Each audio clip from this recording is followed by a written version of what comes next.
with president of AzRHA as well as owner-operator of Plugged In Recovery, Wade Muhlhauser, and we're going to get his key takeaways from the NARR conference so far. Wade, how are you? I'm doing good, dude. How are you? Good, good. Happy to be here.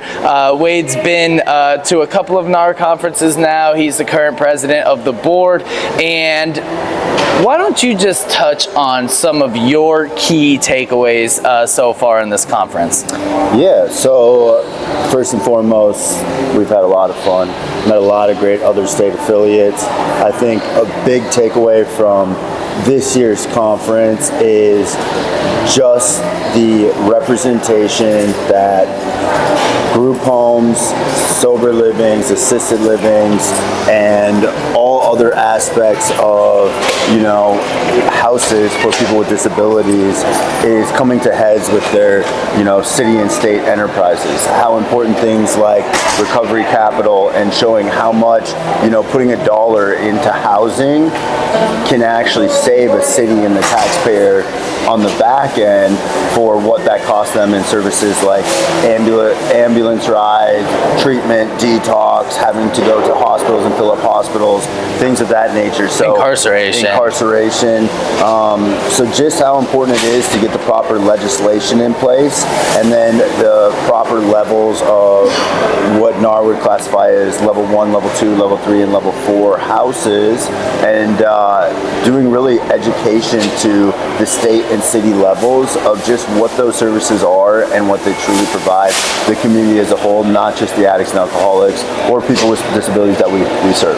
I think that's huge that you touched on that, the different levels, because at the end of the day, we want to grow our organization, not shrink it, and growing our organization is being more inclusive to all levels of housing that fall under the umbrella of what is considered sober living and what can be licensed with an SLH license. And I think having that education, and we're going to have some continued education here within the next month or so, is going to be a big aspect of that. Now, we have heard from a lot of affiliates across the country that are farther along in their journeys than us and different routes that they were able to use in order to get funding.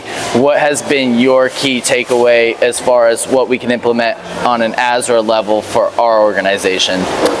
I think getting back to recovery capital, getting back to statistics, I think it's going to be very easy for us as an organization to take the collective data we hold. We're small enough and young enough where there is some roadblocks to get over as far as different board formations, diversity, inclusion, things of that nature. But I don't think we're too young to go after some large grants this next year and help really get funding to set up our landscape for the next 3 to 5 years as an organization.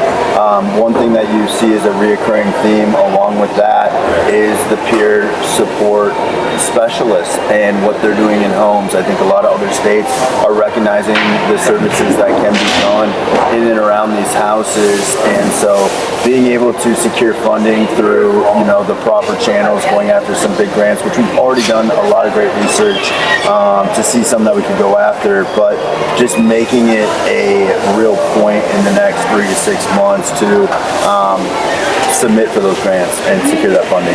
And the first step towards submitting for that funding is one, recognizing with clear definitions each level of care that followed under the umbrella, and then also just figuring out ways for at an organizational level to keep that certification process for every member.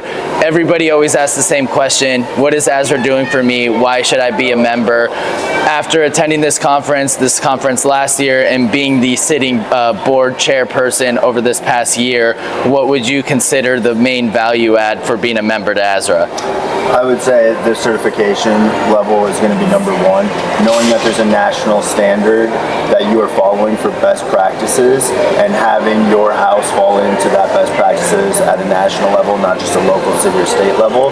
And then secondly is going to be the education. We're going to be able to provide resources when it comes to how do I actually give back and help the people who are in my houses and make sure they have the best best experience to set up for long-term success. And then obviously legislation. I think what AzRHA does for you is it keeps you in the know of what legislative things are happening, and with a voice and being part of our organization, you get a seat at that table to be able to actually drive and push change in the local and state communities.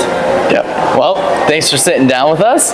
We'll check in with you guys here towards the end of the conference, but it's been super great so far, and we'll see you guys.